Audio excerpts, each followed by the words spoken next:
Have been mandated by the Nigerian National Assembly to present a response to Senator Natasha Akpoti-Uduaghan's speech delivered yesterday at the 69th session of the United Nations Commission on the Status of Women.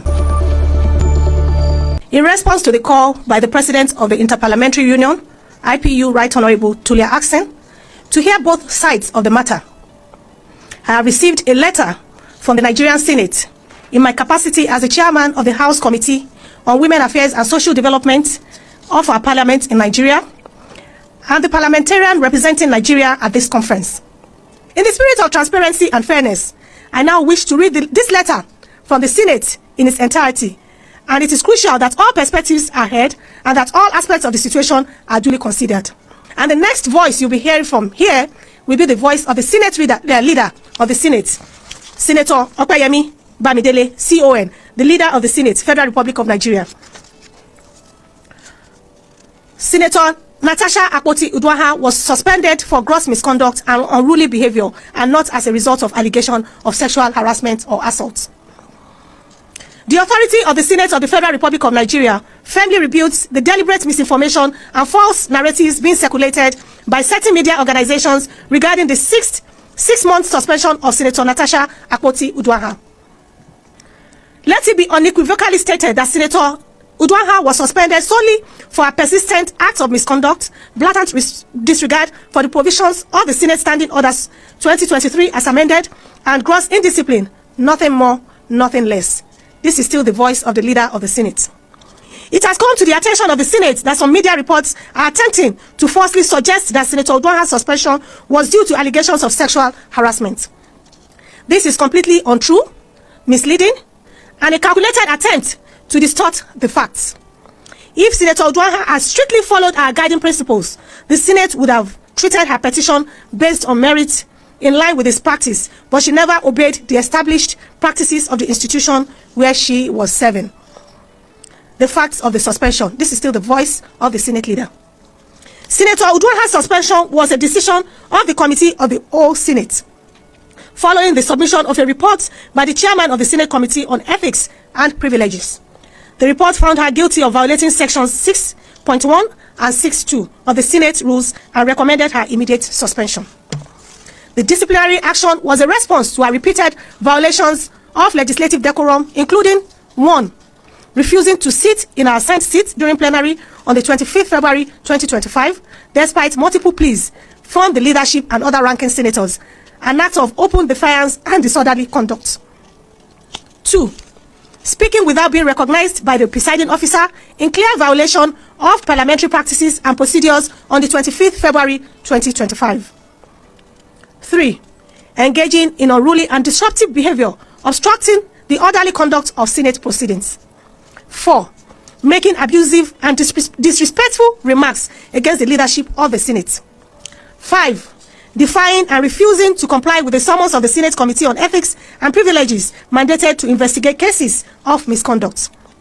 These actions represented a direct challenge to the authority of the Senate and a violation of the Senate Standing Orders 2023 as amended, that govern the business of the Senate and the conduct of its members. The disciplinary measure was therefore necessary and justified to restore order and uphold the integrity of the Senate of the country's foremost democratic institution. This is still the voice of the leader of the Senate. On the petition and allegations, contrary to the false claims being circulated, Senator Uduaghan was not suspended for making any sexual harassment or for submitting a petition. Her petition was rightfully discountenanced because it failed to meet the clear and established procedural requirements for submitting petitions to the Senate. The rules of the Senate apply to all members without exception, and no petition, regardless of its subject, can be considered if it does not follow due process. To suggest that a suspension was linked to a petition is not only a distortion of facts, but an intentional and malicious attempt to mislead the public. This is still the voice of the leader of the Senate. Condemnation of misleading media reports. The Senate strongly condemns the irresponsible and unethical reporting by some media organizations that have deliberately twisted the facts to suit a false narrative. This coordinated misinformation campaign is nothing more than an attempt to politicize a disciplinary action that was strictly based on clear violations of Senate Standing Orders 2023 as amended. It is reckless, misleading, and a disservice to the people of the Federal Republic of Nigeria and the whole world who deserve truthful and factual reporting. We therefore urge all foreign correspondents and responsible media houses to correct these misrepresentations and avoid propagating falsehoods that undermine the integrity of Nigeria's legislative process. This is still the voice of the leader of the Senate. Conclusion. The Senate remains committed to upholding discipline, order, and parliamentary ethics. No senator, I repeat, no senator, regardless of status, gender, or political affiliation, is above the rules of the Senate. Senator Uduaghan's suspension was a direct consequence of her actions and nothing else. We urge the public and the media to disregard any false reports suggesting otherwise and to always seek the truth before spreading politically motivated narratives. Signed, Senator Bamidele Okweyemi, CON, Leader of the Senate, Federal Republic of Nigeria. Mr. President, my distinguished colleagues, my name is Senator Aga1Nst from Aga1Nst. My own is just bold talk as an elderly person. It seems as if we don't know where we are and who we are. Today, you are number 3 in this country, which means all of us are that number 3. It's a serious upper layer of the whole nation, 109 out of 250 million people. So it carries what we call integrity. And for the past 2 weeks, the integrity has gone down just because of mere trivial matter of allocating seat and so on. We don't want to know what is undercurrent. Because those people who push you to assist, they have confessed. And I have prayed for him that may God forgive him and Jubril for pushing you to have mercy on who. God even said, I will have mercy on who I will have mercy on. Not everybody. And it has even taught you a lesson. You have to look at the whole issue critically before you even act. Today, everywhere, including Berekete Radio, calling number 3 to come and explain things. Just a radio that we licensed. It's an insult. My own now is how to bring this integrity back. Once a damage is done, to bring it back is a long story. All of us must have to work hard. Within this period, we have to bring it back. As per the punishments attached, if I saw one of our leaders today sweating before channel, I said, issue of what? There's no other paper that. My own is that, how do we bring the integrity back? Because we are in a serious situation of tax law, where we are going to make tax law to benefit common people. How do they believe us? Fighting on seat. No. Mr. President and the leadership, we have to call a spade a spade. We have a Bible here, and this is the first one to be given to us, followed by Nigerian Constitution. And we have a lot of lawyers here. Please, let us do our work seriously. And after that, we can be friends.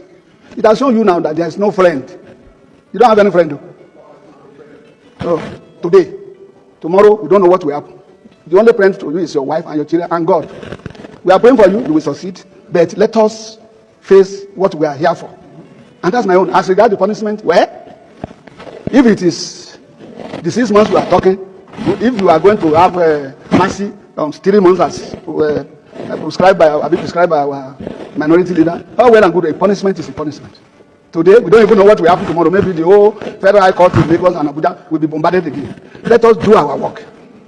Thank you very much. What if Aga1Nst and Natasha issue is a distraction? What if they're using it as a distraction and frying the bigger fish behind? Let me explain. So for the past 1 month now, everybody's focused on Natasha, Aga1Nst do this, Natasha do that. Even the Natasha has gone to UN to report. In fact, the whole matter is chaos everywhere. People, they protest, this one bring their own protest, another people bring another protest to protest against people protesting. It's been chaos. The National Assembly, the Senate, they've not sit down to even talk about anything. But guess what? They might be frying a bigger fish behind. The political structure of Nigeria is being redesigned. A lot is happening behind. But guess what? The Nigerian political system, they will just put Aga1Nst and Natasha matter in front of you people. What if Natasha is an actor?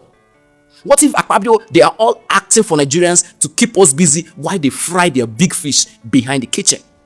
Why? What if? What if? Because I'm thinking that all this thing is not making sense anymore. It's not making sense.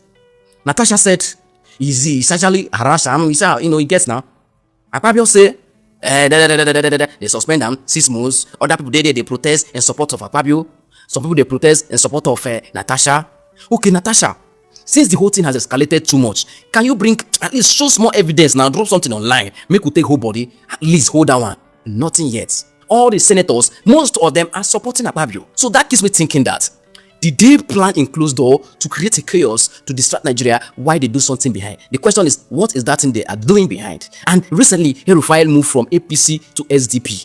And see, something is happening. Something is happening that I'm trying to figure out what is happening. Something is happening. It's not normal. Something is happening. Guys, let's open our head. Open your inner eye and look at this situation. You know that something is indeed happening. Alright guys, thanks for watching. Please don't forget to subscribe to this channel, and please my love, don't forget to turn on the post notification bell so that you'll be the first to be notified whenever I post a video. I love you. See you in my next video. Bye.